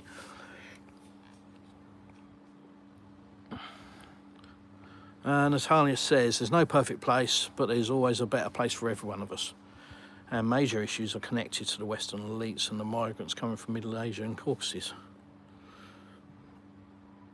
Robin, better or healthier? Well, for me, it's both. Jonathan, we USA have more parties, but only two really matter at election time. Yeah. I've heard it's bad. Toronto and other cities are insane for break-ins, assault, shootings, carjacking. Oh, yeah, that just doesn't happen here. It just doesn't happen. Have a look at my Sochi videos. I was walking, bearing in mind I'm an Englishman that doesn't speak Russian. I was walking around in the parks in Sochi at midnight with my daughter. So, it's a very crude, kind of example, I appreciate. But we can walk around our village at midnight in the dark. Our daughter can do the same. She can walk home from school in the dark. Kids hitchhike here. So how can you tell me it's not safe? Kids hitchhike. 6-year-olds, 7-year-olds will hitchhike. They'll hitchhike into town to go out and play with their mates. It's like old school. It's like going back to America in the 60s where kids went out to play from dawn till dusk. That's what it's like. He will take a call during surgery. Sounds like a quality surgeon. No. Okay, let me just clarify. What we call in the UK, when a doctor is, in a consultation with you, we call it in surgery. Doesn't mean he's actually operating. So no, a surgeon won't take a call whilst he's performing an operation, but a doctor will take a call while he's in surgery, i.e. whilst he's in general surgery, general practice, hence GP.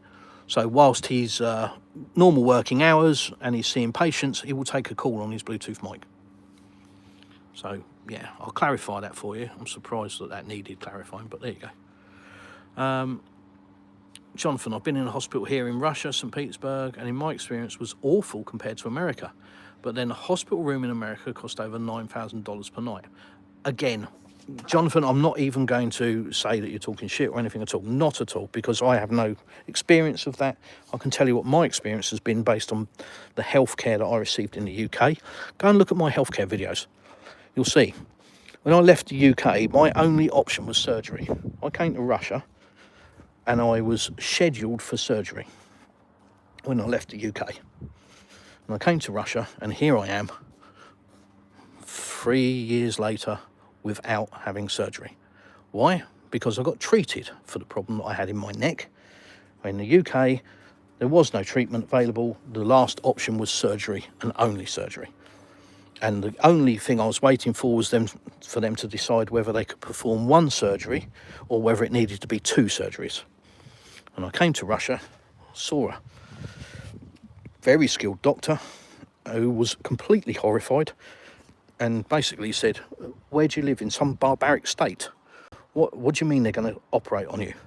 And I explained, well, that's the option. And he was absolutely horrified. And he said, I can't believe this. I've never seen this problem this big, lumps that I have in my neck. I've never seen it this big, because we treat it here in Russia. What do you treat it with in the UK? And I said, well, they don't. I had surgery in 2012 and now I need more surgery. And he was just horrified, absolutely horrified. And he basically said, I've never seen this bad, as bad as this, the lumps this big. I don't know if treatment now will work, but we've got nothing to lose, so let's try it. So that's what I've had some pills to take, and I've not needed surgery. When I left the UK, if I put my head down, it cut off my airway. I couldn't breathe because the lumps in my neck were so severe. And yeah, I don't have that problem now. So yeah, and that's the tip of the iceberg. Doesn't matter how many parts you have in the US, you can have 10 arms but 1 brain. Yeah, true story. I lived in America 58 of my 61 years. From the time I got out of the army, I still carried a gun. I had to draw it 3 times. Thank God it de-escalated. Yeah. In Canada, you can be blood test diagnosed with cancer and be forced to wait over a year for scans and other diagnostic imaging. It's horrific. I don't know how accurate it is, I don't know, but apparently, so I've seen in various press articles, that there is a vaccine or a cure available in Russia for cancer. Don't know how accurate that is. I have no clue. I've just seen it, and it's not reported in the West at all. Why would they? But I can say, from my perspective, the healthcare here is far superior to anything I experienced in the UK. Jonah, I lived all over the world. Everywhere has its good and bad things. Of course, Robin. Absolutely, of course. Not suggesting otherwise, and I never would. All I will ever say is this is my experience. What you see on my channel is my experience. Good, the bad and the ugly. You go and look at my walk and talk live streams when I walk around the village. That's exactly what you get. The good, the bad and the ugly. I don't deliberately find nice things to look at. I don't deliberately find horrible things to look at, like certain other YouTube channels. I have no interest in doing that. I'm not here for generating clicks and creating revenue. I just want to show my daily life, what we do, how we treat people and how they treat us. Legal carry tends to keep people polite. It's one way of looking at it. But how many times, this is my thing regarding gun, it's too easy. It's too easy. How many times have you got the arsehole with somebody. And what if you've had a couple of beers? There are an awful lot of people in prison for the rest of their lives now with massive regret, that were perfectly innocent, normal people and did one thing and they took someone's life. And unfortunately, if they hadn't had a gun, they probably wouldn't have done it. Now, I'm not going to try and get into this whole gun debate thing, because I actually am a gun guy. So I'm not going to get into the gun debate. But what I will say is, it's too easy. So, you know, I know somebody that had a gun in the UK, shotgun, and he had guns for years, completely exemplary record. And one day he'd had a row, I think, with his missus, and he was driving somewhere and he came across some temporary roadworks out in the middle of nowhere. And the guy was telling him to stop, and there was nothing coming. The road wasn't dug up. There was just one guy with a lollipop, what you would call a lollipop, a stop-go board, and he was stood in the road telling him to stop. And there was nothing coming. He could see that there was nothing coming. There was nobody working on the roadworks. This guy was just stood there, and he was doing it well in advance of anybody putting some cones out. And this guy I know just let me pass. Look, there's nothing. I can see there's nothing coming. You can see. I can easily go past you. And the bloke, no, my job says I've got to stop you. So he pushed his way past, basically. He drove past this guy. This guy then phoned the police, and that was the end of his licence. Now, some people might say that that's perfectly justified, but, you know, the guy had shotguns for 40-odd years, never had an issue, and that one incident like that, where he tried to, you know, he drove past some road worker, his registration was reported. That road worker reported him to the police and said that he drove past him, refused to stop. The police said that that was a dangerous incident, and they took his shotguns and his licence. Right there, right then, gone for good, permanent, forever. So, you know, and gun control and gun laws will never ever change criminal activity, ever, never, because criminals don't care about law. This is the whole point. That's why they're criminals. So making a law that's going to reduce knife crime or reduce, you know, bad people with guns, it is bullshit. All that does is affect law-abiding people. It doesn't affect criminals, because criminals are criminals because they don't care about law and they're happy to break it. So the government introducing some new law doesn't make a criminal go, oh, I better not get a gun now. They just laugh anyway. So it's just bullshit. Laws are only good if they're enforceable, and when they make up laws that are only enforceable if they happen to stumble across the crime, then they're bullshit. They're just a method of control and alleged deterrent. You'd be far better off trying to improve society, in my view. Jonathan, you choice to have that kind of medical care. I don't have to wait and I don't have to pay anything. A foolish healthcare choice. No, not really. It's not a foolish healthcare system, mate. Funny how that works. Nat, don't want to accept facts. You're right, UK is just third world country.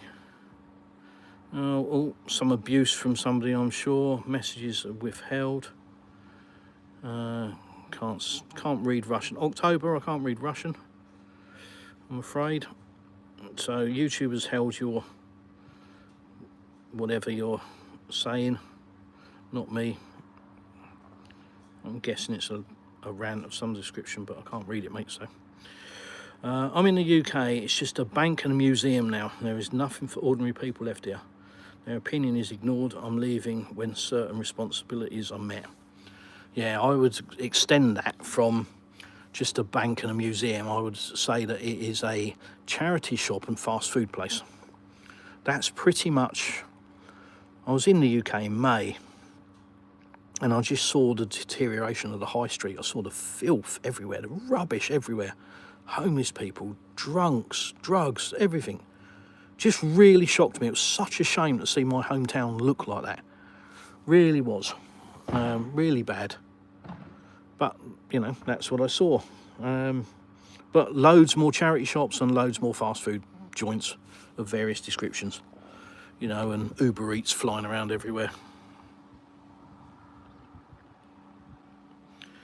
David Sharp, I'm sorry to see and tell everyone, but the best place to stay is in the north of Scotland. Aye, up in Keith, up on the Whiskey Trail. I agree with you, David. We love it up there. Up through the ski resorts, the Spittal of Glenshee. Oh, dreams. The A94 from Perth heading north. Oh, wonderful. Absolutely wonderful. Beautiful roads. Love Scotland, mate. Love it. Liam, my friend, you said you just said you can't speak Russian. How have you assimilated without speaking the language? Well, my wife's Russian. Our daughter speaks fluent Russian and English. Obviously, my wife speaks English, and I use Google Translate. And I'm picking up bits slowly. I don't learn in the conventional way. I'm not academic. I can't learn from books. My brain just gets very bored after 10 minutes and goes, no thanks. And Russia is probably I think the second hardest language to learn in the world, behind Mandarin. So it's not an easy task, but we're doing all right. We're doing all right, mate. Jonathan, if you're in the military and you're all paying that kind of medicine costs, one or two things: you're lying or you're a fool paying that much. You're living like most people, most UK people ain't. Yeah. Here is Krasnodar. No, Krasnodar now is about 2 hours away. They've put a new road in, and it's very easy to get to Krasnodar now. About 20 minutes in that direction, and we join the motorway, and it's just one road to Krasnodar. But this is Krasnodarsky Krai. Krasnodar is the capital of Krasnodarsky Krai, the region. Residential area outside of Anapa, correct? Socialists can track your funds, it's not Big Brother's business. We still need cash for private sales, otherwise the government will know and want to tax those sales. I'm talking citizen to see. Yeah, as I keep saying, you know, digital currency is just a tool. It's how it's implemented and how it's used. Governments like it because it's cheap. If they can get rid of cash completely, then they save millions. Every transaction on digital currency, despite you guys being told that it's all nefarious and it's all, you know, the dark web and nobody can see and it's all for paying for murder for hire and drugs and everything, it's absolutely bullshit. That's what cash is. Cash cannot be traced, cannot be tracked. You know, you pass it through 10 different people, you can't tell me that person 1 and person 10 are connected. There's no connection, so it can't be tracked or traced. Digital currency, every single transaction is viewable, and that's why governments want it, because then every single transaction is taxable.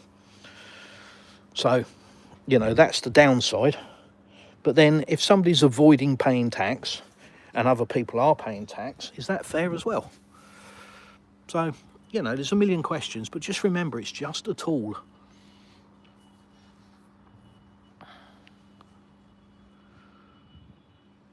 I mean, citizen to citizen sales, even without cash, people will still find a way. They'll just swap labour. You know, that's a common thing in Russia. Electrician may come and do something for you around your house, and you'll go and do some landscaping around his house, for example. And that's true in any country. You know, even in the UK, I know, you know, mates rates and all of this kind of stuff. Plumbers will help electricians, electricians will help plumbers, blah, blah, blah. So that's always going to happen anyway. It's always going to be that ability, you know. I'm sure people still swap gold at times, swap motorbikes for labour, swap cars for labour. You know, not Labour the political party, but you know what I mean. So there's always going to be that ability.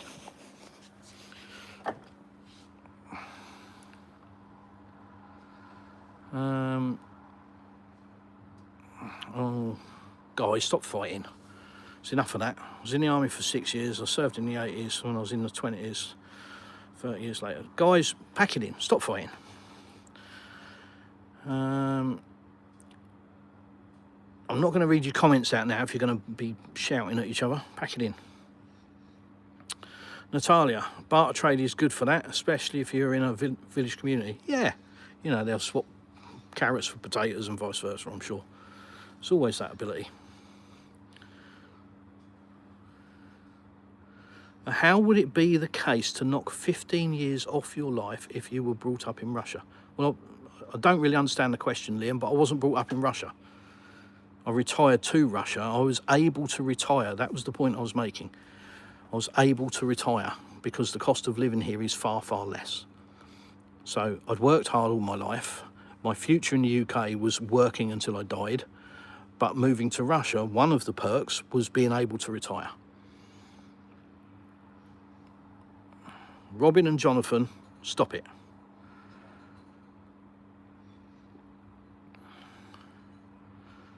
Apodis, yes, good point. Good way to keep the government at bay. Jay, sauna, banya are incredibly good for you, especially detoxing chemicals and healing if you are daring. Go from sauna to snow, yeah. I haven't done that yet. I have done sauna to swimming pool and back. Yeah, and we've got a cold plunge as well in the sauna. So, you know, 30 litres of ice cold water drops on your head. That's a shock to the system. It's pretty invigorating.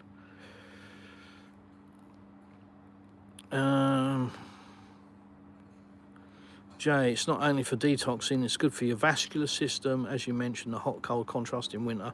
Good for your immune system, your thermal regulation, your pores and your skin. Yeah, I mean, banya, I think the purpose of it many decades, if not hundreds of years ago, was for cleaning. So you go to the banya to get clean.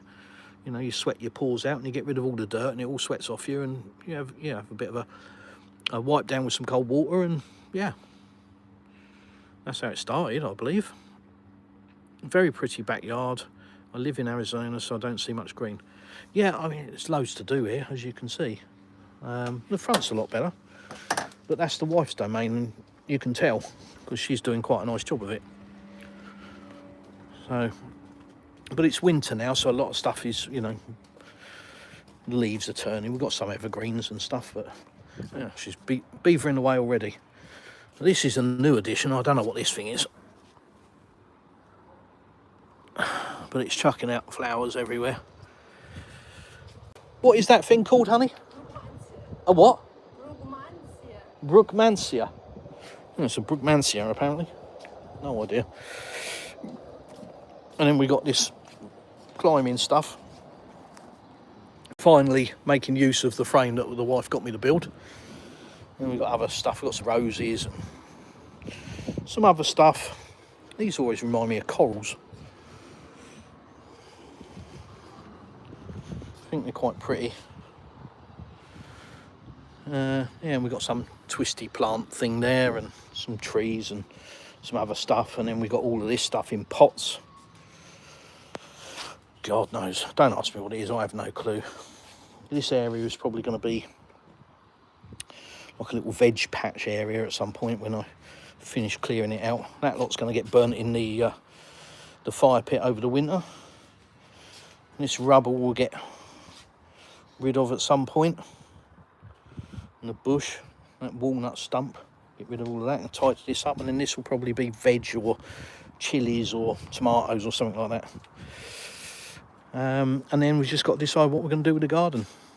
I mean, the garden's plenty big enough. We could put a couple of pods in the back garden for Airbnbs or something, or a guest house across the back, or yeah, it's plenty of room to do stuff. Just got to decide what we're going to do. Rollo, I might fire up my sauna this weekend. Good lad. I think I will for tonight, actually. What day is it? Friday. Either tonight or tomorrow. But normally sauna involves, you know, having a few beers for me, but I'm not drinking. So I've given up drinking. So I shall just have tea, probably. I made the mistake last night of going out for coffee about 8 o'clock. Just, let's go and get a coffee. So we drove down to a Napa and went to a nice little coffee shop and had a nice brownie latte. It was lovely. Didn't help with the sleep, though. Russian government has already said they will never get rid of cash, and they encourage people to invest in gold, etc. Yeah, I've never seen any kind of restrictions. I mean, the payment system in Russia is amazing. You can pay with a smile. I'm not joking. You know, facial recognition here is amazing. It's linked to your bank. Biometrics. You can pay with a QR code. You can pay to somebody's telephone number. There are so many different ways of using the payment system. It's remarkable. Rollo said, hi. I wish they would debark my overdraft. Debank your overdraft. Yeah, it'd be nice, wouldn't it? Nice thought. Not going to happen, is it?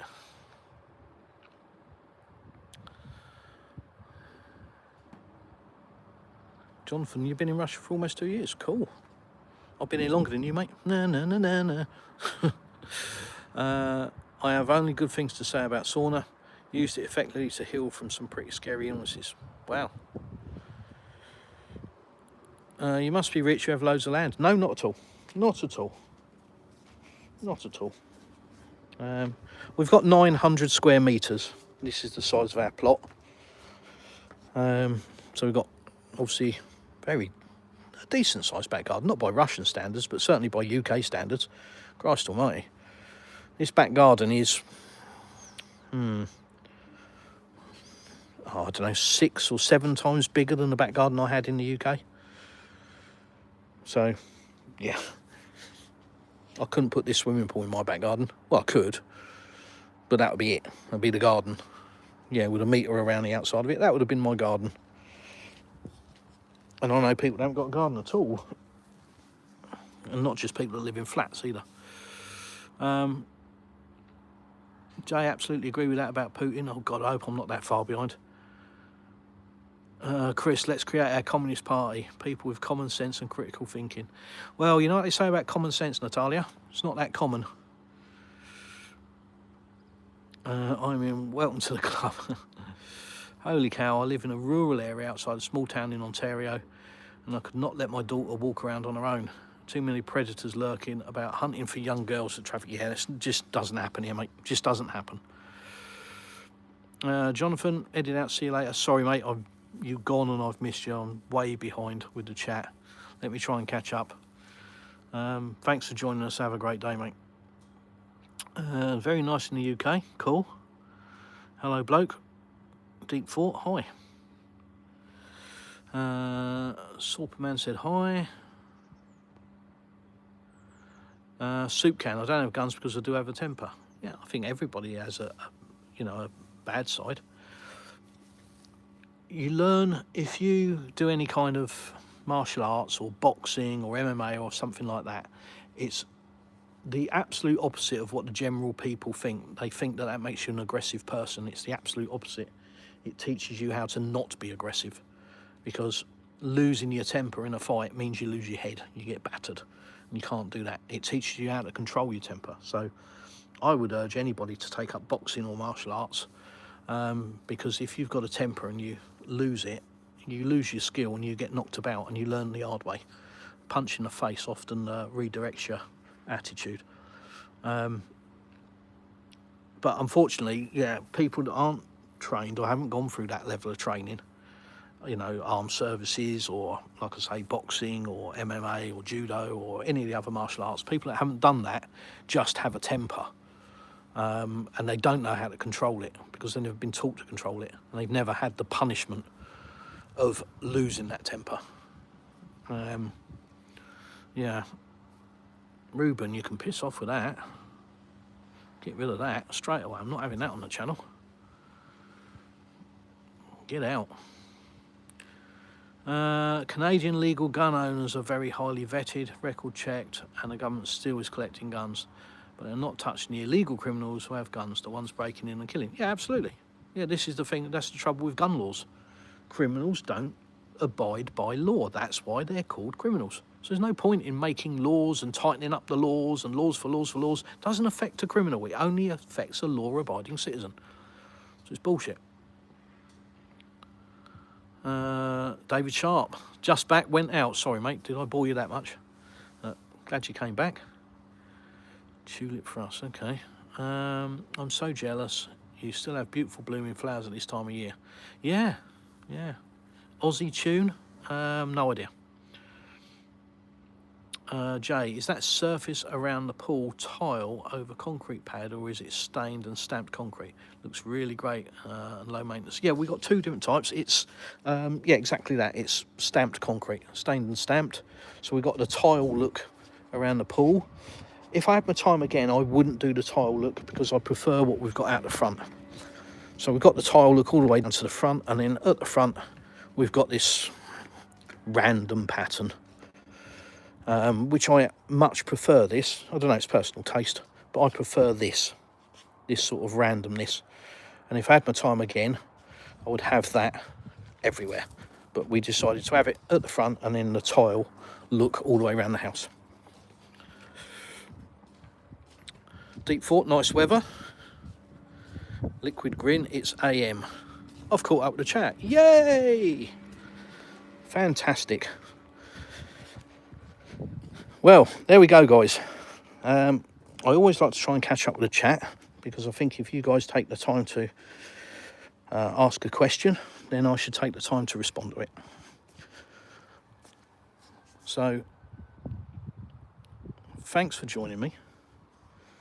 Like I say, it was just a very random, I'll turn the camera on, do a live stream for half an hour this morning kind of thought, and it's ended up being 2 hours. This is often the way. But thanks for joining me. Thanks for your questions. Please like, share and subscribe. It really does help. It's the only thing that helps with the channel, to be honest. So please hit the thumbs up button. Please share. You know, even if you just share the channel, you don't necessarily need to share the live stream, but just share the channel. It does help. I do need to sort out my channel, actually. Sort out the homepage a bit, but yeah, job for another day, I'm sure. And join the Telegram group, the Plastic Russian on Telegram. You can interact with me, yeah, pretty much any way you want. You know, text message, text, video call, phone call, whatever you want. And lots of other people as well. Got people in my group from all over the place. So if you want to know a bit more about Russia, if you're curious, if you want to find out if something is true or false, or yeah, anything at all, pretty sure there's somebody in the chat that'll be able to help you if it's not me. But yeah, please check out the Telegram channel, and I'll give you a couple more minutes and then we'll be off ski. Liquid Green, it's AM. It's 11:36 AM here. Thanks, Natalia. That looks fantastic. Also good for deflecting water away from the foundation in heavy rain. Yeah, yeah. Natalia, yes, I will do, thank you.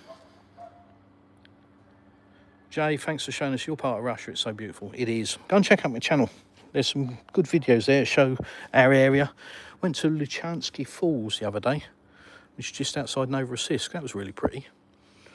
Just some little waterfalls, little gully. But yeah, it's beautiful here. I love it. Love it, love it, love it. Anyway, thanks for joining me, guys. It's been emotional. And as always say, I'll see you in the next one.